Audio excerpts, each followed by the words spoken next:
सबसे बड़ी खबर है राजनीति में कि सीट शेयरिंग के मामले में चिराग पासवान काफी खुश नजर आ रहे हैं। यह बातें शांभवी चौधरी ने कही है। सीट शेयरिंग पर शांभवी चौधरी ने कहा कि एनडीए एक ऐसा गठबंधन है जो विपरीत परिस्थिति में भी बहुत खूबसूरती से अपने सभी घटक दलों की बातों को सुनते हुए बहुत ही सम्मानजनक तरीके से सीट शेयरिंग करते आए हैं। हम एनडीए के मजबूत साथी हैं। हमारे राष्ट्रीय अध्यक्ष काफी खुश हैं। एलजेपी की बातों को सुना गया और समानता पूर्वक उन्हें सीट मिली है। नहीं, हम लोग पहले भी यही कहे हैं कि एनडीए गठबंधन जो है वो एक ऐसा गठबंधन है जो विपरीत परिस्थिति में भी बहुत खूबसूरती से सभी घटक दल की अपनी बातों को सुनते हुए, महत्वाकांक्षा को सुनते हुए बहुत ही कोऑर्डिनेटेड और डिग्निफाइड मैनर में सीट शेयरिंग हमेशा से करते हुए आए हैं और कर लेते हैं।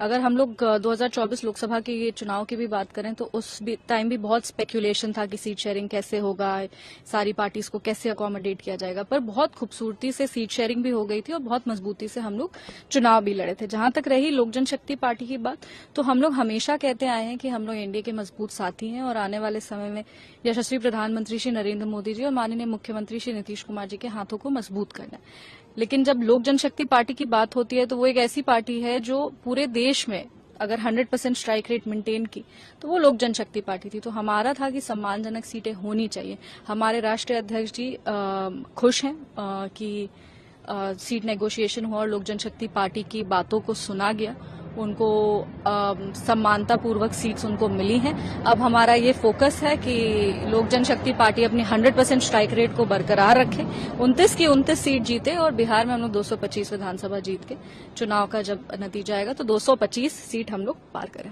कहा जा रहा है कि मांझी जी नागपुर से किनको को 6 सीटें मिली। नहीं, अगर सीट नेगोशिएशन हो गया तो नाखुश होने का तो कोई संभावना नहीं है ना। मतलब वो हमारे गठबंधन के एक मजबूत साथी हैं और उसमें अगर सीट नेगोशिएशन फाइनल हो गया है तो अब ये आई डोंट थिंक कि नाखुश रहने की कोई बात होगी। आप लोगों की तरफ एनडीए की तरफ तो हो गया, लेकिन महागठबंधन अभी तक नहीं हो रहा। मुकेश सहनी यहाँ चले गए दिल्ली और वो बोल रहे हैं कि अभी कुछ सब कुछ ठीक नहीं है।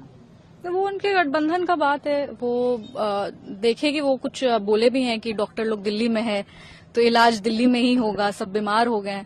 तो अब समय उनके पास भी कम है। ज्यादा से ज्यादा अगर अच्छे से मजबूती से चुनाव लड़ना है तो अपने प्रत्याशियों को समय कम है, उसके को ध्यान में रखते हुए अपने जो सब अहंकार है उसको कम करते हुए सबको नेगोशिएशन कर लेना चाहिए।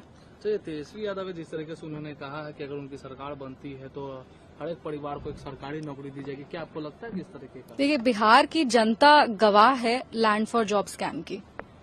जब पिछली बार उनकी सरकार थी और उन लोग नौकरी देने का कोशिश किए थे तो क्या हुआ था, ये बिहार की जनता उसकी गवाह है, इतिहास गवाह है। तो वो किस जनता को ये झूठे वादे करके फुसलाने का प्रयास कर रहे हैं, जो जनता सब कुछ जान चुकी है, जो जनता सब कुछ देख चुकी है। तो ऐसे में ये सारे झूठे वादे नहीं करने चाहिए। जब उनकी सरकार थी तब उनको ये प्रयास करना चाहिए था और हमको नहीं लगता कि किसी भी हाल में उनकी सरकार बनेगी। तो ये क्वेश्चन का आंसर देना भी उचित नहीं है। एनडीए में अगर सरकार बनती तो फिर से नीतीश जी मुख्यमंत्री होंगे? अभी ये सभी घटक दल जो हैं वो सब साथ में आके यही फैसला लिया तो यही होगा।